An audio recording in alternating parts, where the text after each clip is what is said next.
Em vários experimentos, a luz era vista como onda, né? Então, os exemplos desses experimentos seriam, por exemplo, você ter o fato de ela ter difração quando passa por fendas, ou se você colocar duas fendas juntas uma da outra, você consegue encontrar um padrão de interferência, né?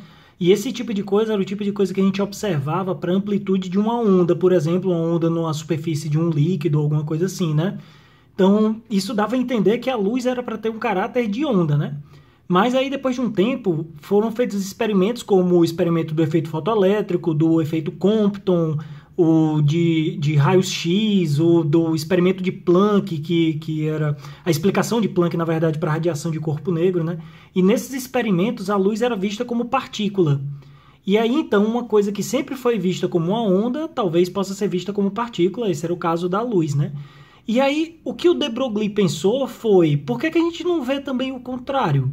Por que uma coisa que sempre foi vista como partícula, talvez um elétron, por que não é possível a gente fazer um experimento em que ele possa ser visto como uma onda, então? Será que não seria possível fazer um experimento desse?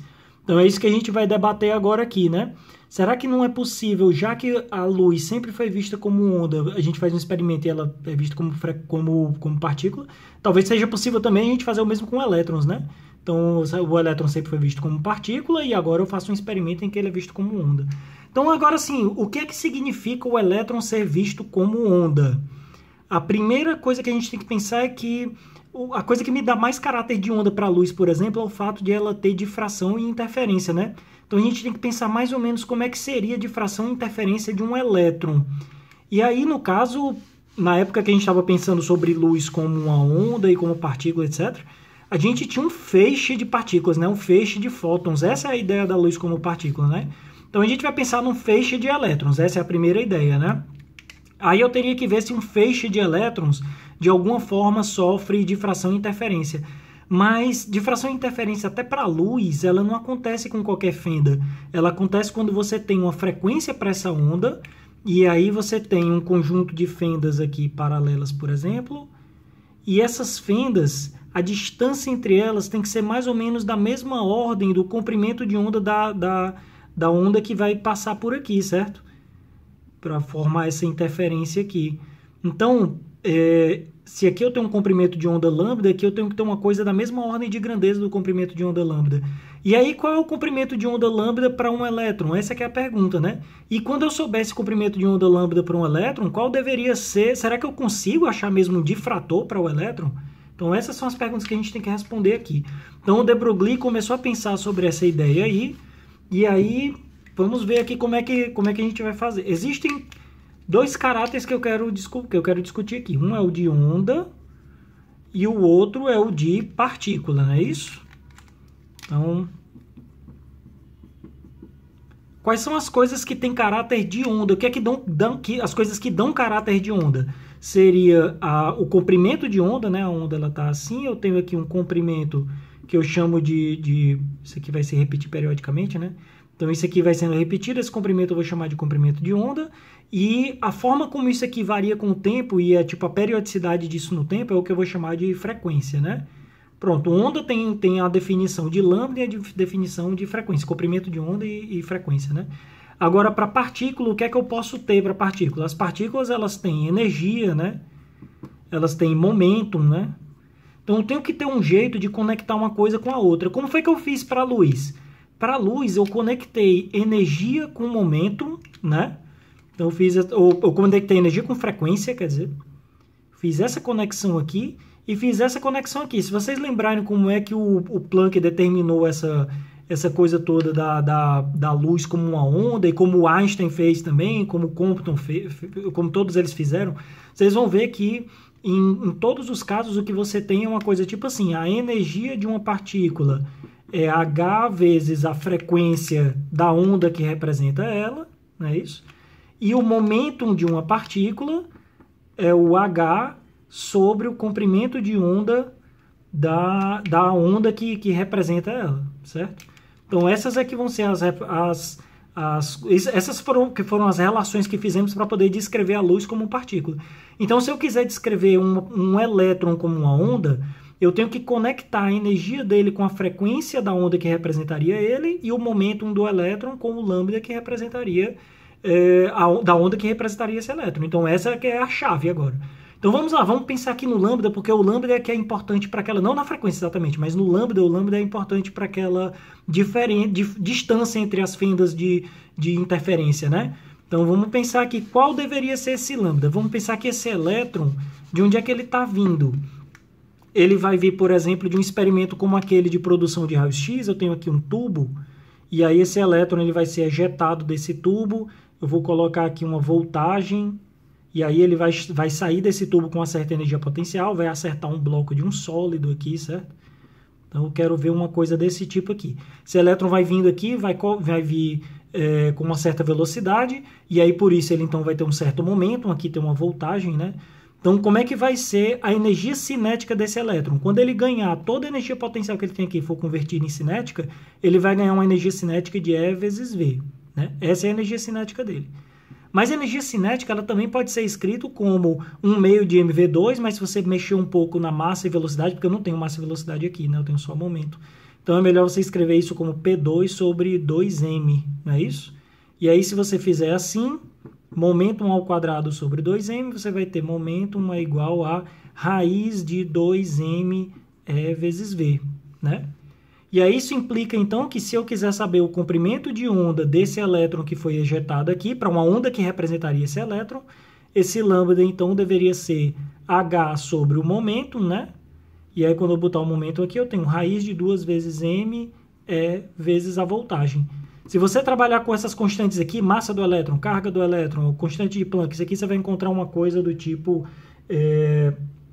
1,226 sobre a raiz da voltagem em nanômetros, certo? Então, a unidade para isso aqui seria nanômetro. Lembrando que o nanômetro seria 10 a menos 9 metros, né? E aí surgiu um problema. Olha o tamanho dessa fenda aqui. Como é que eu vou conseguir uma fenda em que a distância de uma fenda para outra seja da ordem de 10 a menos 9 metros, né? Porque para a luz estava ok. Eu botava duas fendas lá de, sei lá, um fio de cabelo podia fazer uma difração e você consegue ver luz do outro lado, porque o comprimento de onda tá mais ou menos ok ainda para isso. Mas quando você tiver um comprimento de onda para um elétron que está da ordem de nanômetro, você tem que arranjar uma coisa da ordem de nanômetro para verificar difrações desse jeito, né? E essa raiz da voltagem aqui, ela não vai adiantar muito, não vai ajudar muito quando você fizer esses valores aqui. Esse número não vai sair muito da escala de nanômetro, certo? Então, ó, qual foi a esperança que a gente teve para poder encontrar isso? E como foi que realmente descobriram isso? Que isso é verdade? É que o Davidson e Germer, são dois cientistas, eles fizeram um experimento que, por acidente, encontrou uma coisa desse tipo. Quando é que você teria umas fendas desse tamanhozinho aqui? Quando você tiver fendas entre dois átomos, por exemplo, num sólido. As distâncias entre os átomos dos sólidos são dessa ordem de grandeza aqui. Então, quando você fizesse essa conta aqui para as distâncias entre átomos de sólidos, quando você fizesse essa conta aqui para uma certa voltagem de alguns volts, você vai ter uma coisa da ordem de nanômetros, mas a distância entre átomos de um sólido também está na distância de nanômetros. Será que a rede de átomos organizados num sólido não poderia ser usado como uma rede de difração ou de interferência para elétrons? E aí foi isso que aconteceu. Davidson e Germer estavam fazendo um experimento parecido com esse, eles estavam interessados em outra coisa, estavam interessados em espalhamento de elétrons sobre sólidos. E aí eles tinham aqui um bloco de níquel. E aí eles fizeram um procedimento que esquentavam o níquel, né? E aí depois limpava a ponta a parte de cima do níquel. E quando eles limpavam, eles conseguiam uma estrutura cristalina perfeita aqui em cima. E aí quando os elétrons batiam aqui e saíam para serem espalhados, quando eles olhavam no anteparo o que é que estava acontecendo, não tinha elétron em todo lugar no anteparo. Tinha só elétrons formando umas franjas. E o que é que eram essas franjas? Talvez fossem franjas de interferência, né? E aí, será que isso daqui, essa distância daqui para cá, dessas franjas, não condiz com uma teoria de, por exemplo, difração de Bragg para um sólido? Difração de Bragg é aquela que você faz com raio-x, por exemplo. Você joga um raio-x num cristal, a luz do raio-x bate em diferentes camadas atômicas do cristal e você consegue ver um padrão de interferência da luz de raio-x. Será que o que eles estão fazendo aqui não seria um padrão de interferência de elétrons ao invés de fótons de raio-x? Então essa daqui era a pergunta deles. Então esses padrões, essas franjas aqui, você ia ter que analisar aqui como é que seria mais ou menos a distância entre um e o outro aqui, né? Bom, o que eles fizeram foi medir essa distância nas franjas que eles observaram experimentalmente. Só lembrando que o que está acontecendo é isso. O elétron está batendo aqui, está sendo espalhado. Classicamente, não teria por que existir regiões escuras aqui, certo? Porque ele poderia ser espalhado para qualquer lado, né? O que está acontecendo é que esse fenômeno aqui, então, ele não é um fenômeno clássico comum. Ele está aparecendo aqui umas franjas de interferência aqui para uma coisa que classicamente é uma partícula, né? Então, o que é que eles fizeram? Eles foram analisar qual é o comprimento de onda de um elétron com a voltagem que eles tinham colocado lá. A voltagem que eles tinham colocado lá era algo em torno de 54 volts, certo? Então, quando você substituir essa raiz aqui por 54 volts, no experimento de Davidson e Germer, esse número que dava aqui, ó, eu vou colocar aqui um DG aqui, Davidson e Germer, o valor que eles obtinham aqui para essa voltagem de 54 volts era algo em torno de 0,215,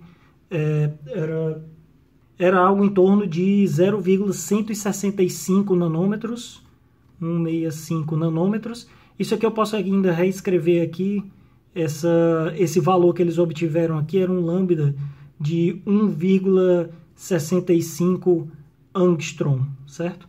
Esse seria o comprimento de onda da luz que representa esse elétron que está aqui. Então vamos ver agora se esse comprimento de onda, esse aqui foi o calculado pela teoria de de Broglie, né? Vamos ver se esse comprimento de onda, uma luz com esse comprimento de onda, explica franjas de interferência com esse comprimento que está sendo observado aqui. Então vamos lá, guardem o número aqui, 1,65 angstrom, mesmo que 0,165 nanômetros, né? Então vamos só dar uma análise aqui. Para a gente analisar se esse número está razoável ou não, a gente precisa entender o que é difração de Bragg, né? Então aqui a gente vai ter que fazer o seguinte. Você tem que pensar que isso aqui era um sólido, que é um níquel, né? E aí, no experimento de Davidson e Germer, isso era um sólido, né? Então o que eu tenho aqui é uma coisa assim, eu tenho cadeias de átomos aqui formando uma rede periódica, certo? E aí, na difração de Bragg, o que você vai ter vai ser linhas de átomos dessas daqui. Vamos formar uma coisa assim, você tem uma linha aqui, por exemplo, e vamos pegar uma outra linha bem aqui paralela a essa, né? E aí, nessa difração de elétrons, do jeito que eu estou analisando aqui, esses elétrons vai ter um feixe de elétrons que vai cair aqui perpendicularmente a essa superfície aqui, a essa linha. Mas se eu estou vendo elétrons na diagonal, é porque eles não foram espalhados por essa linha de átomos, eles foram espalhados por essa daqui, porque o espalhamento precisa obedecer uma regra como se fosse aquelas regras de espelhos, né? Então você tem aqui um elétron espalhado para cá, ele vem incidindo aqui com um ângulo alfa com relação a essa normal. Aqui também tem um ângulo alfa, né? E aí vai ter elétrons que vão estar assim, vai ter elétrons também que vão espalhar na camada de baixo e vão sair aqui, né? A interferência entre essas duas linhas de elétrons, que aqui eu estou tratando como ondas, por isso eu estou falando de interferência, essa interferência vai ter que ser, ela vai ser construtiva quando você tiver um comprimento, uma diferença de comprimento aqui, de comprimento percorrido pelas ondas, esse é o comprimento que eu estou procurando aqui, então vou chamar esse comprimento aqui de delta. Essa diferençazinha de comprimento aqui, ela tem que ser compatível com o tamanho de um comprimento de onda, não é isso? E aí, então, quando você olha a regra para a difração de Bragg, ela vai ser uma coisa assim. Você tem aqui, imagina que essas duas linhas aqui, elas estão na horizontal, certo? Então eu tenho aqui duas linhas na horizontal, só para facilitar as contas aqui, né? Isso aqui é um problema de geometria, basicamente, certo? Então você vai ter duas linhas, eu vou colocar aqui até as linhas aqui bem abertas para vocês não se confundirem o que é ângulo reto e o que é que não é, certo? Então você tem uma linha bem aberta aqui, uma linha bem aberta aqui. Aí a diferença entre esses dois caminhos é essa daqui, ó. Eu tenho que traçar uma linha que faça uma normal com essa linha daqui de baixo, não é isso? Essa daqui é a diferença entre caminhos, porque esse caminho aqui e esse aqui estão iguais, tá vendo? De um para o outro. O que isso aqui tem a mais é esse pedacinho aqui, né? Então, a regra de difração de Bragg vai ser que você vai ter uma interferência construtiva quando esse caminho aqui casar com o comprimento de onda completo, né? Então, você vai ter uma coisa assim. Essa distância daqui para cá vai ser a distância entre os planos. Vou chamar essa distância aqui de D, né? Esse ângulo que está aqui era o ângulo alfa que eu botei ali em cima, né? Mas esse ângulo que está daqui para cá é o 90 menos alfa, né? Porque esse ângulo daqui para cá tem que ser 90 graus. Agora, entre essa linha e essa que eu acabei de desenhar, isso aqui também tem que ser 90 graus. Então, esse aqui é o ângulo. Se esse é o 90 menos alfa, esse aqui é o alfa. E essa linha daqui para cá, essas também tem que ser 90 graus. Então, esse aqui tem que ser o 90 menos alfa novamente, né? Esse ângulo que está aqui é um ângulo que eu vou chamar de θ, ele é o complementar do alfa, tá certo? Então, a gente tem que pensar que aqui, ó, existe ainda esse pedacinho de caminho que a onda também percorreu, né? E aí, agora, a soma desses dois tem que ser um inteiro do comprimento de onda. Então, ó, quem é esse caminho que está bem aqui, ó? Quando eu fizer seno de θ, ele vai ser o oposto pela hipotenusa, né? Que é a distância D que tem bem aqui. Então, na verdade, o que eu tenho aqui é esse aqui que é o cateto oposto, né? Eu vou dizer que o cateto oposto, ele é o D seno de θ, não é isso? D seno de θ. E aí, D seno de θ, eu tenho ele duas vezes aparecendo aqui, tem que ser duas vezes D seno de θ, e isso tem que ser um inteiro do comprimento de onda, né? Mas lembre que o θ é o complementar do alfa, né? Então, esse N comprimento de onda poderia ser 2D cosseno de alfa, não é isso? Então, e lembrando agora que esse alfa aqui tem o mesmo caráter desse alfa que eu estou escrevendo aqui. Ele é um ângulo com relação a normal, tá aqui é normal, só que aqui eu inclinei tudo aqui, né? Então, ó, guardem essa resposta. Essa daqui é o que vem do que chama de difração de Bragg. E isso aqui é útil para difração de raios X ou qualquer coisa assim, certo? Mas nesse meu caso aqui é a difração de elétrons, né? Então, a expressão que eu tenho é essa. Quando isso acontecer, a interferência é construtiva. E aí, nesse meu caso aqui, então eu consigo descobrir quem é esse delta a partir dessa ideia aqui. Eu não preciso mais levar em conta esse delta aqui. Eu já fiz essa conta aqui, né?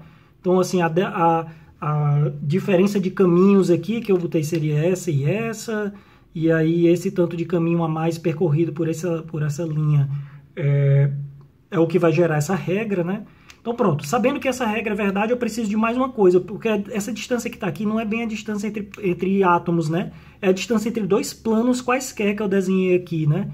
Então, ó, eu preciso fazer uma coisa a mais aqui, ó. Existe uma horizontal aqui e a distância entre átomos é essa distância daqui para cá, que eu vou chamar de D maiúsculo, certo?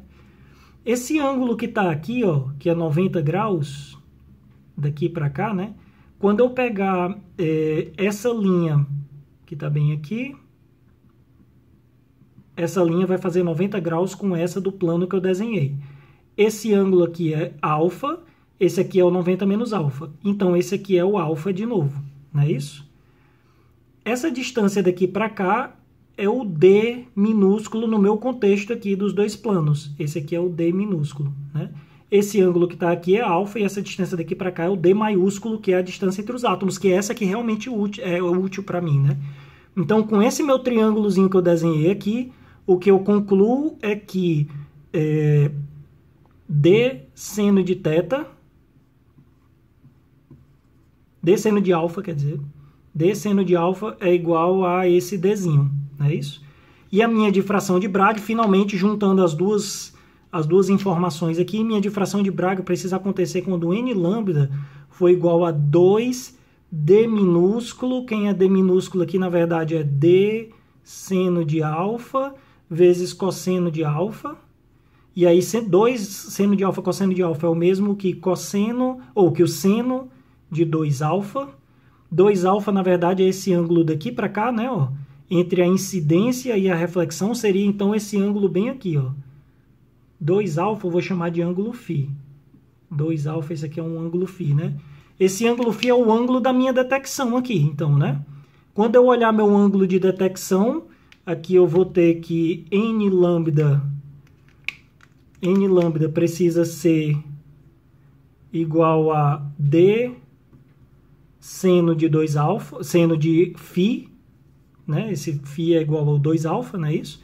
Então, ó, se eu for lá no meu experimento, eu encontro o φ, eu faço um experimento de raio-x, descubro quem é a distância entre os átomos.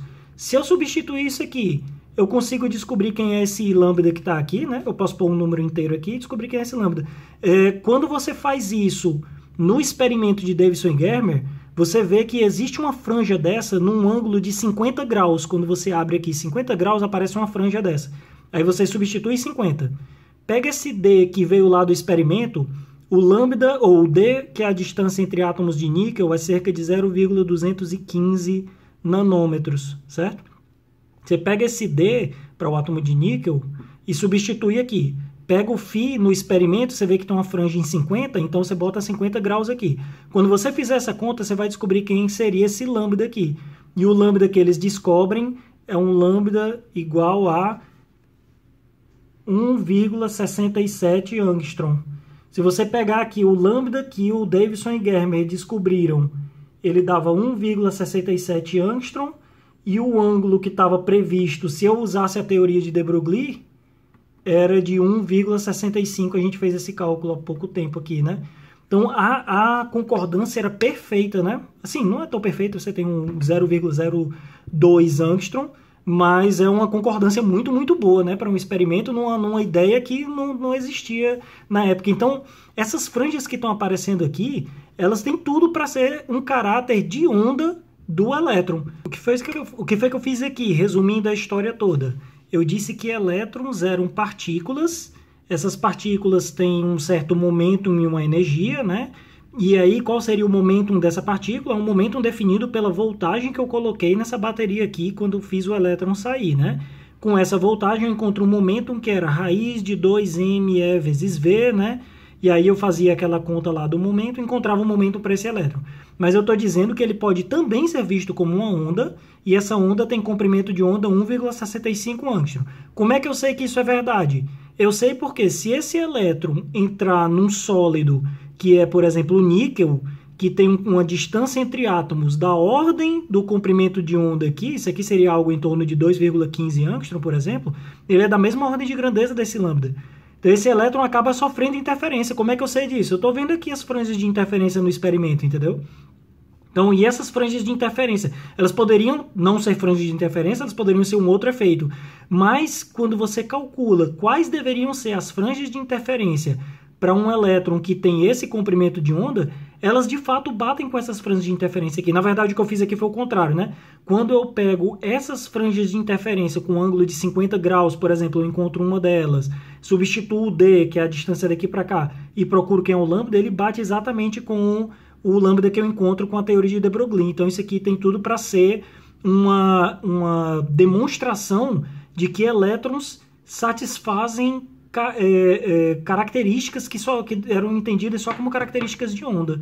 Eu vou agora mostrar aqui uma coisa, tipo, qual é a interpretação dessa história dessa onda do elétron, né? Eu vou fazer de um jeito bem mais simples agora, bem mais pedagógico, né? Porque aquilo ali, um sólido e um padrão de interferência circular, aquilo ali era confuso, né? Mas imagine que o que está acontecendo é que essas fendas, quem está fazendo o papel dessas fendas é a distância entre os átomos. Isso aqui é como se eu tivesse elétrons incidindo aqui, e eles estão passando pelas fendas e estão formando aqui um padrão de interferência aqui do outro lado, né? Tem regiões que são mais escuras, onde tem mais elétrons, são mais escuras. Aqui tem menos elétrons, são mais claras. Aqui é mais escuras de novo, tem menos elétrons, mais elétrons aqui fica mais claras e assim por diante, né? Então a gente vai ter uma coisa desse tipo aqui. Se você estivesse atirando partículas, essas partículas deveriam estar assim, né? Você está dando tiros aqui para todos os lados de partículas, né? Ia ter um monte de partículas que iam passar por aqui e elas iam formar um bolinho de partículas aqui. Vai ter um monte de outras partículas que vai passar por aqui, elas iam formar um bolinho de partículas aqui. E é isso que você obtém se você simplesmente jogar partículas e botar duas fendas, quaisquer que seja a distância entre elas, né? A priori, numa visão clássica. O que eu estou mostrando é que se isso aqui não fossem simplesmente bolinhas clássicas, se isso fossem partículas quânticas, elas agora já estou definindo que são partículas quânticas, né? São aquelas que têm um caráter dual, pode ser partícula ou onda. Se você botar fendas do tamanho compatível com o comprimento de onda de de Broglie dessas partículas, elas não vão fazer um montinho de bolinhas aqui, elas vão fazer vários montinhos que estão relacionados com padrões de interferência entre ondas que passaram por lugares diferentes do sistema, né? Agora, essa onda aqui, ela está me dizendo quanto de elétron veio parar aqui, quanto de elétron veio parar aqui, quanto veio parar aqui e assim por diante. E é mais ou menos razoável, né? Porque se eu tivesse feito isso com a luz e isso aqui fossem fótons, eu teria também a mesma ideia, né? Ó, se eu pegasse um anteparo e agora eu começasse a jogar fótons, certo? Esses fótons, eles iam... E se eu passasse os fótons por duas fendas, certo? Se eu fizer uma intensidade bem baixinha, eu consigo ir de fóton em fóton aqui. E esses fótons vão começar a popular regiões aqui do meu anteparo que vão formar as franjas de interferência que eu espero pelo fato de eu ter duas fendas e os fótons terem passado pelas duas fendas. Mas o que é que está acontecendo aqui? Está acontecendo que mais fótons vieram parar aqui, mais fótons vieram parar aqui e assim por diante. Então, o que eu estou dizendo é que a amplitude da onda que representa o fóton seria a onda que representa a luz, né? Essa amplitude dessa onda representa a probabilidade de achar mais fótons. Assim como a amplitude da onda que representa o elétron, representa a probabilidade de achar mais elétrons, não é isso? Mas, na verdade, a amplitude da onda que representa o fóton é a amplitude da onda eletromagnética. Essa amplitude, a onda eletromagnética, ela é uma onda de campo elétrico, né? Então, o módulo quadrado do campo elétrico, ele é proporcional à intensidade da luz, e a intensidade da luz, quanto mais intensa, o que ela representa é que tem mais fótons. Por que tem mais fótons? Porque tem mais campo elétrico, o módulo quadrado do campo elétrico está maior, e esse módulo quadrado representa a probabilidade de achar os fótons aqui. Essa é a relação entre intensidade e, aliás, entre a altura da onda que representa a partícula e a quantidade de partículas que eu tenho no sistema, né? Eu estou falando aqui de uma coisa que é a amplitude de onda, e estou conectando isso com uma coisa de partícula, que é probabilidade de achar a partícula.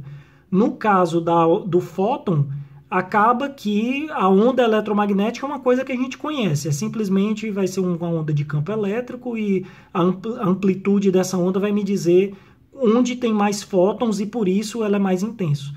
O problema é que, para o caso aqui do elétron, a gente vai ter que agora conhecer uma coisa nova, que é a função de onda do elétron, ou a onda do elétron. Essa onda não é uma onda eletromagnética, ela é uma onda de probabilidade que dá o caráter ondulatório para esse elétron, que é o início da teoria de Schrödinger para a mecânica quântica e assim por diante, né? A gente já usou também um caráter ondulatório desse quando a gente falou sobre átomo de Bohr em outro vídeo, né? Que era o fato de que eu tinha aqui um círculo, nesse círculo que está aqui para o átomo de Bohr, o elétron tem que estar nesse círculo, não é isso? E aí, para esse elétron ser uma onda e ela caber nesse círculo, eu teria que ter uma coisa do tipo um círculo que tem um certo perímetro, né? Esse perímetro aqui, ele é 2π vezes o raio, não é isso? 2π vezes o raio do círculo aqui. E esse raio aqui tem que ser um raio que caiba numa das órbitas de Bohr. E aí o que é que o Bohr tinha dito? Ele tinha dito que você tem H cortado, isso aqui era o momento angular, não era? Aí o momento angular ele era um L, que é o mesmo que P vezes R. Nesse caso aqui é simplesmente P vezes R, é o momento vezes o raio, né? E aí, esse NH cortado aqui, eu posso escrever como NH sobre 2π, né? E aí aqui eu tenho, então, P vezes R, né? E aí o momento eu vou escrever como H sobre lambda, não é isso? Lembra que a gente pode escrever uma coisa assim, né? Aí aqui eu tenho um R ainda, eu posso passar esse 2π para o lado de cá, ó. E aí aqui eu vou escrever 2πr, não é isso?